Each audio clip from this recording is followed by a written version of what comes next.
Hello everyone, this is ऋतु और स्वागत है आप सभी का सीटेट प्रीवियस ईयर क्वेश्चंस की सीरीज में, जिसमें हम डिस्कस कर रहे हैं सोशल साइंस के प्रीवियस ईयर क्वेश्चंस को, जो कि दिसंबर 2021 में पूछे गए थे। तो इन क्वेश्चन का जो सॉल्यूशन हम देख रहे हैं वो हम विद एक्सप्लेनेशन कर रहे हैं, जिससे कि आपको आने वाले एग्जाम्स में उससे थोड़ी हेल्प मिल सके। तो आज के इस क्लास में हम डिस्कस करने वाले 28 दिसंबर 2021 के क्वेश्चंस को। कुछ क्वेश्चंस हम पहले भी डिस्कस कर चुके हैं, बाकी बचे हुए इस वीडियो में करने वाले हैं। You can also follow me on social media, Facebook page है, इंस्टा आईडी, टेलीग्राम चैनल, सभी का लिंक आपको डिस्क्रिप्शन में मिल जाएगा। तो ये जो क्लास है आप इसको बिल्कुल मॉक टेस्ट के फॉर्म में करें। जो भी आप स्कोर करते हैं कमेंट बॉक्स में मुझे ज़रूर बताएं। कोई भी कमेंट नहीं करता है, मुझे स्कोर नहीं बताता कोई भी, तो स्कोर ज़रूर बताएं। तो पहला क्वेश्चन है, निम्नलिखित में से कौन सा युग्म सुमेलित है? तो इसमें अगर हम ऑप्शंस की बात करें तो ये हो जाएगा option number second correct. Only A और बी जो हैं वो सही सुमेलित हैं। कैसे देख लेते हैं। हिंदू उत्तराधिकार संशोधन अधिनियम 2005 जो है ये महिला संपत्ति अधिकार से संबंधित है, बिल्कुल बात सही है। दूसरा जो है पंचायती राज व्यवस्था जो है ये स्थानीय स्वशासन से रिलेटेड है, ये भी बिल्कुल सही मैच किया हुआ है। लेकिन जो सी है ये घरेलू हिंसा से महिलाओं की सुरक्षा अधिनियम 2005 जो है ये मौलिक अधिकार के अंदर नहीं आता है, बल्कि ये आता है विमेन राइट्स के अंदर। तो मौलिक अधिकार नहीं है ये घरेलू हिंसा से महिलाओं की सुरक्षा, इसीलिए ये हमारा गलत है। बाकी सभी हमारे सही मैच किए हुए, तो ऑप्शन नंबर सेकंड जो है वो करेक्ट हो जाएगा इसमें। नेक्स्ट क्वेश्चन है, कपास की फसल के सूती कमीज में बदलने के चरणों का सही क्रम चुनें। कि क्या क्या पूरा प्रोसेस होता है, स्टार्टिंग से लास्ट तक का प्रोसेस इसमें दिया हुआ है और किस तरह से इसका सीक्वेंस हमें लगाना है ये हमें देखना होगा इसमें ऑप्शंस में। तो ऑप्शन 1 इसमें हो जाएगा बिल्कुल करेक्ट। पहले तो कपास की जो फसल है उसकी कटाई होती है। कपास की क्या कोई भी फसल होगी उसकी कटाई होगी, हार्वेस्टिंग होगी यानी सबसे पहले। और देखो कपास की जो फसल होती है इसमें जो रुई निकलती है, रुई में कुछ बीज होते हैं, बीज होते हैं तो उससे कताई करना मतलब धागा बनाना थोड़ा मुश्किल होएगा। तो उससे पहले क्या होता है, उसके बीजों को निकाला जाता है। तो बीजों को निकालने का जो प्रोसेस होता है रुई में से, उसको हम कहते हैं गिनिंग। तो गिनिंग प्रोसेस जो है ये होता है रुई निकालने का, रुई में से बीज निकालने का। और फिर होता है ये स्पिनिंग यानी कताई, जिसमें इससे रुई से धागा बनाया जाता है। तो धागा बनाया जाता है, धागा बनाने के बाद होता है बुनाई, कपड़े की वीविंग होती है। तो ये पूरा प्रोसेस होता है। तो ऑप्शन 1 जो है वो करेक्ट हो जाएगा। इस तरह के जो क्वेश्चंस होते हैं उनको आप एलिमिनेशन के थ्रू भी कर सकते हैं अगर आपको डिफिकल्टी आती है करेक्ट ऑप्शन चुनने में। नेक्स्ट क्वेश्चन है, एक शिक्षक नागालैंड राज्य में सीढ़ीनुमा खेती करने की प्रथा के बारे में चर्चा कर रहा है। इस कक्षा चर्चा में निम्नलिखित में से किस समुदाय का उल्लेख मिलने की सबसे अधिक संभावना है? सीधे सीधे हमसे पूछा कि कौन सी कम्युनिटी जो है नागालैंड राज्य में सीढ़ीनुमा खेती करती है। तो इसका करेक्ट ऑप्शन हो जाएगा ऑप्शन नंबर 4, चखेसंग समुदाय या चखेसंग कम्युनिटी जो है यही करती है सीढ़ीनुमा खेती नागालैंड राज्य में। तो थोड़ा सा देखो ये पैडागोजिकल बना दिया जाता है क्वेश्चन को, थोड़ा डिफिकल्ट बनाने के लिए। तो ध्यान रखेंगे इस तरह के क्वेश्चन से डरना नहीं है, और अगर आपका कंसेप्ट क्लियर है तो इस तरह के क्वेश्चंस भी आप अटेम्प्ट कर पाएंगे। तो इसको थोड़ा सा डिटेल में देख लेते हैं। देखो ये चिजामी है जगह और ये नागालैंड के फेक ज़िले में है। तो ये गांव है नागालैंड में, फेक ज़िले में, फेक डिस्ट्रिक्ट में। इस गांव के लोग चखेसंग समुदाय के हैं, चखेसंग कम्युनिटी से बिलोंग करते हैं और इनके पास अपने अपने खेत हैं और इकट्ठे होकर वे एक दूसरे के खेतों में काम करते हैं। ऐसा नहीं है कि बस अपने अपने खेतों में करते हैं, ये मिलजुल कर एक दूसरे के खेतों में काम करते हैं, समूह में ग्रुप में काम करते हैं। जब काम खत्म हो जाता है तो इकट्ठे बैठकर खाना भी खाते हैं और ऐसा कई दिनों तक चलता है जब तक काम ख़त्म नहीं हो जाता है। तो ये इस तरह का प्रोसेस होता है इनका खेती करने का, तो ध्यान रखेंगे। नेक्स्ट क्वेश्चन है, इसमें 2 स्टेटमेंट्स दी हुई हैं, करेक्ट पहचानना है हमें। तो करेक्ट ऑप्शन की अगर बात करें तो ये हो जाएगा option number 2, A is incorrect, B is correct. तो देख लेते हैं क्यों ये इनकरेक्ट और करेक्ट है। एक सरकार सार्वभौमिक वयस्क मताधिकार की अनुमति दिए बिना भी खुद को लोकतांत्रिक कह सकती है। देखो आपको पता होना चाहिए यूनिवर्सल एडल्ट फ्रेंचाइजी के बारे में, ये मैंने आपको बहुत बार पढ़ाया है पॉलिटी में भी, और इसमें भी क्वेश्चंस कई बार आए हैं। तो ये होता है अडल्ट जो होते हैं 18 साल या फिर उससे ज़्यादा की उम्र के, उन सभी को वोटिंग राइट्स होता है, चाहे वो किसी जाति धर्म का हो, किसी भी वर्ग का हो। तो वो होता है यूनिवर्सल एडल्ट फ्रेंचाइजी। तो इसमें कहा गया है कि अगर ये वाला अधिकार गवर्नमेंट नहीं देती है, कोई गवर्नमेंट अपने नागरिकों को यूनिवर्सल एडल्ट फ्रेंचाइजी का, तो भी उस गवर्नमेंट को लोकतांत्रिक कहा जा सकता है। तो ये गलत है इसी वजह से, क्योंकि अगर कोई गवर्नमेंट लोकतांत्रिक है तो उसमें ये अधिकार तो नागरिकों को मिलेगा ही मिलेगा, क्योंकि जब जनता के लिए शासन है तो जनता को ही वोटिंग का राइट मिलना चाहिए, तो जनता को पूरी तरह से वोटिंग का राइट मिलना चाहिए, इसीलिए वो लोकतांत्रिक कहा जाएगा। तो इसीलिए ये स्टेटमेंट गलत है, क्योंकि अगर यूनिवर्सल एडल्ट फ्रेंचाइजी गवर्नमेंट नहीं देती है नागरिक को तो लोकतांत्रिक नहीं कह सकते ऐसी गवर्नमेंट को। और बी है, कुछ लोकतांत्रिक सरकारें प्रतिनिधि लोकतंत्र हैं जहां लोग सीधे भाग नहीं लेते हैं लेकिन चुनाव प्रक्रिया के माध्यम से अपने प्रतिनिधियों का चयन करते हैं। तो ये बात बिल्कुल सही है, जैसा कि प्रोसेस भारत में है। भारत में लोग अपने प्रतिनिधि को चुनते हैं जो कि संसद में बैठते हैं और वो हमारे लिए कानून बनाते हैं। तो यहाँ पर सेकेंड ऑप्शन होगा करेक्ट। नेक्स्ट क्वेश्चन है, एक गरीब आदिवासी परिवार की 27 वर्षीय लक्ष्मी ने चीज़ों को बदलना शुरू कर दिया है। वह उत्तर रेलवे की पहली महिला इंजन ड्राइवर है। देखो, महिला इंजन ड्राइवर से समझो आप, जो इंजन ड्राइवर हैं ज़्यादातर उसमें जो लड़के हैं उनको देखा जाता है। तो उसने कई कठिनाइयों को पार किया और इलेक्ट्रॉनिक्स में डिप्लोमा प्राप्त करने के लिए कड़ी मेहनत की।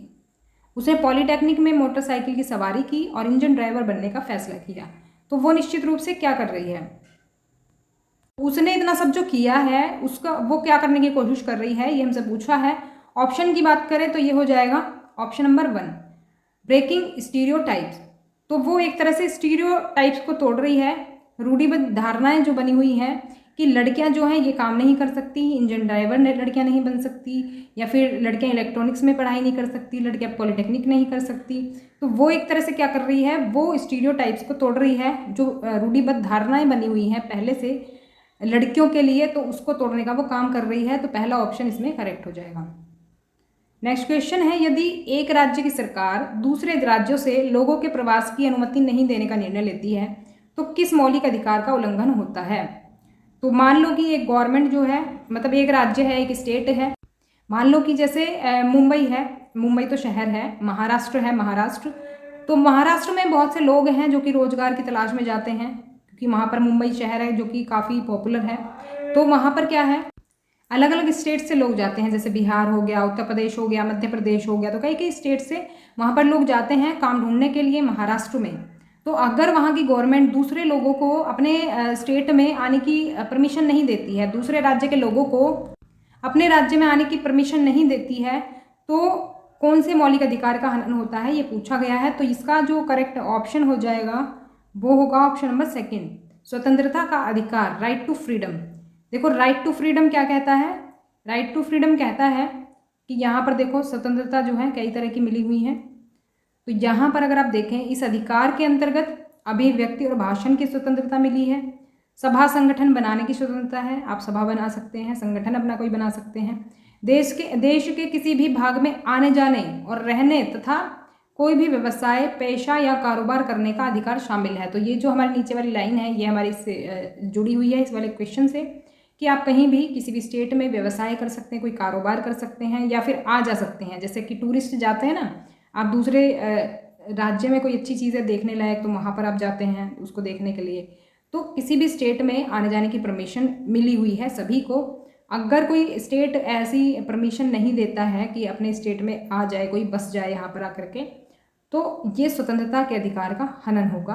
तो इसी वजह से जो सेकंड ऑप्शन है वो यहाँ पर हो जाएगा करेक्ट। नेक्स्ट क्वेश्चन, भारतीय संविधान के किस अनुच्छेद के तहत गिरफ्तारी या हिरासत में किसी व्यक्ति के साथ बुरा व्यवहार नहीं किया जा सकता है। तो इसमें अगर करेक्ट ऑप्शन की बात करें तो हो जाएगा ऑप्शन नंबर 2, अनुच्छेद 22 के अकॉर्डिंग जो है, किसी इंसान के साथ दुर्व्यवहार नहीं किया जा सकता जब वो गिरफ्तार करती है उसको पुलिस। ऐसा होता है ना फिल्मों में, कैसा दिखाते हैं कि जैसे उसको गिरफ्तार किया किसी भी पर्सन को, तो उसको मारपीट शुरू कर दी उससे उगलवाने के लिए सच। लेकिन ऐसा नहीं कर सकती पुलिस, क्योंकि जो पूरा प्रोसेस होगा, कानूनी प्रोसेस होगा, उसके हिसाब से सारी छानबीन की जाएगी। तो किसी व्यक्ति को वो पीट नहीं सकती, मतलब, या फिर कोई बुरा व्यवहार नहीं कर सकती अलग से। तो इसके बारे में थोड़ा सा देख लेते हैं कि अपराध की जांच में पुलिस की क्या भूमिका है। तो अपराध की जांच में पुलिस की भी भूमिकाएं होती हैं। ऐसा नहीं है कि पुलिस ने गिरफ्तार की और फिर अपनी मनमानी शुरू कर दी, उसने उस इंसान को सताना शुरू कर दिया, पीटना शुरू कर दिया, उसको खाना नहीं दिया। तो ऐसा कुछ जो है अमानवीय कार्य जो है पुलिस नहीं कर सकती। तो पुलिस के लिए भी कुछ गाइडलाइंस जारी की गई हैं। तो ये आर्टिकल 22 में कहा गया है। और आपराधिक कानून भी प्रत्येक गिरफ्तार व्यक्तियों को कुछ अधिकारों की गारंटी देता है। जो व्यक्ति गिरफ्तार होता है ना, ऐसा नहीं है कि उसके अधिकार सब छिन गए, उसको भी कुछ राइट्स मिले हुए हैं।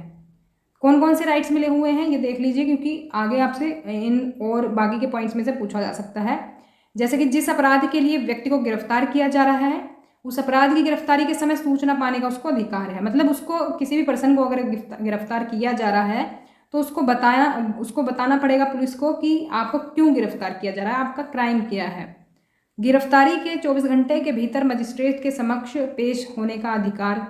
तो जब गिरफ्तार उसको कर दिया तो मजिस्ट्रेट के सामने उसको 24 घंटे के भीतर पेश करना ज़रूरी है। इसके अलावा गिरफ्तारी या हिरासत के दौरान दुर्व्यवहार या अत्याचार न करने का अधिकार है। मतलब उस व्यक्ति के साथ आप मारपीट नहीं कर सकते, कुछ गलत व्यवहार नहीं कर सकते, किसी तरह से भी टॉर्चर नहीं कर सकते उसको। पुलिस हिरासत में दिए गए इकबाल या बयान को आरोपी के खिलाफ सबूत के तौर पर इस्तेमाल नहीं किया जा सकता है। जैसे कि आपने देखा होगा फिल्मों में पहले कैसे दिखाते थे कि कोई निर्दोष होता था तो उसको पीट पाट के क्या करते थे, उससे ज़बरदस्ती क्या करते थे, उसको गुनाह कबूल करवाते थे।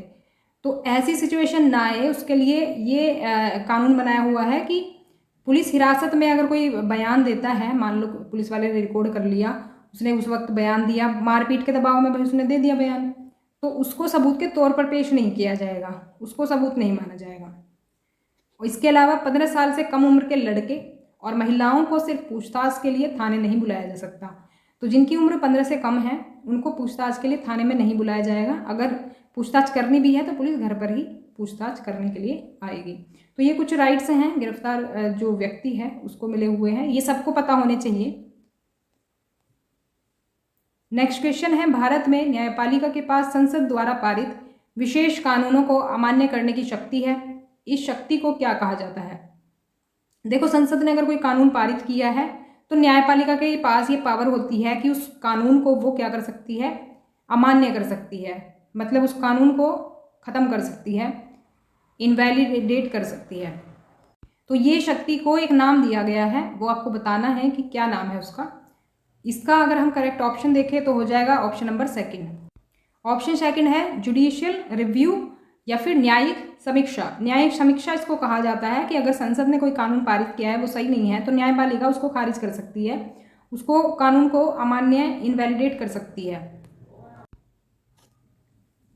यहाँ पर आप देख सकते हैं कि न्यायपालिका के पास संसद द्वारा पारित विशेष कानूनों को रद्द करने की शक्ति होती है यदि न्यायपालिका ये मानती है कि संविधान के मूल ढांचे का उल्लंघन है। देखो, जो मूल ढांचा बनाया गया था संविधान का, अगर उसमें कोई परिवर्तन करने की कोशिश करता है, उसमें कोई चेंज लाने की कोशिश करता है तो न्यायपालिका के पास ये अधिकार है कि वो कानून को रद्द कर सकती है। तो इसको बोला जाता है न्यायिक समीक्षा। ध्यान रखेंगे, इससे अक्सर क्वेश्चन पूछा जाता है। नेक्स्ट क्वेश्चन है, तवा बांध से विस्थापित हुए लोगों के मछली पकड़ने के अधिकार के लिए लड़ रहे तवा मत्स्य संघ का संबंध निम्नलिखित में से किस राज्य से है? देखो, तवा बांध बना था जब तवा नदी पर, तो वहाँ पर कुछ लोग थे जो कि मछली पकड़ने का काम करते थे और उसी से उनकी आजीविका चलती थी। तो जब उनका मछली पकड़ने का अधिकार ख़त्म कर दिया गया, गवर्नमेंट ने ही किया था, तो उसके लिए इन्होंने लड़ाई लड़ी, इन्होंने एक संघ बनाया पूरा, तवा मत्स्य संघ। तो ये हमसे पूछा है कि ये वाला जो संघ है ये कहाँ से बिलोंग करता है, या फिर ये जो केस है ये कहाँ का है? तो ये ऑप्शन नंबर 3 करेक्ट हो जाएगा। इसमें मध्य प्रदेश में जो है ये संघ है। आगे बढ़ते हैं, इसको थोड़ा सा और डिटेल में देख लेते हैं।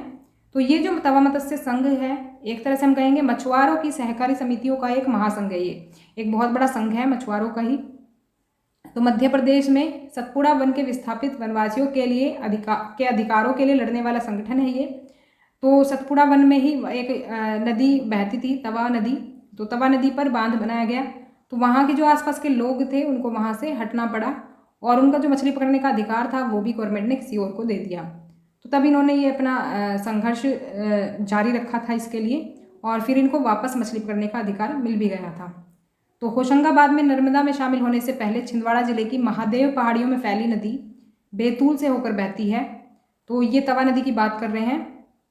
तो बांध का निर्माण हुआ था यहाँ पर 1958 से 78 के बीच, तो जब ये पूरी प्रॉब्लम क्रिएट हुई थी तवा मत्स्य संघ से रिलेटेड। तो यहाँ पर इसकी लोकेशन भी देख लेते हैं। देखो यहाँ पर इंडिया में एमपी पड़ता है, यहाँ पर इसको मैंने जूम करके यहाँ पर दिखाया है। और मध्य प्रदेश में बात करें, एक जगह है होशंगाबाद, तो होशंगाबाद में ही ये पड़ती है नदी।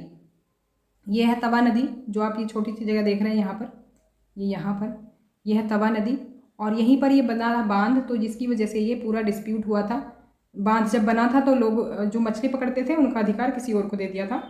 तो फिर बाद में इस संघ के लोगों ने, तवा मत्स्य संघ के लोगों ने लड़ाई लड़ी, जिसके बाद इनको वापस मछली पकड़ने का अधिकार मिल गया था।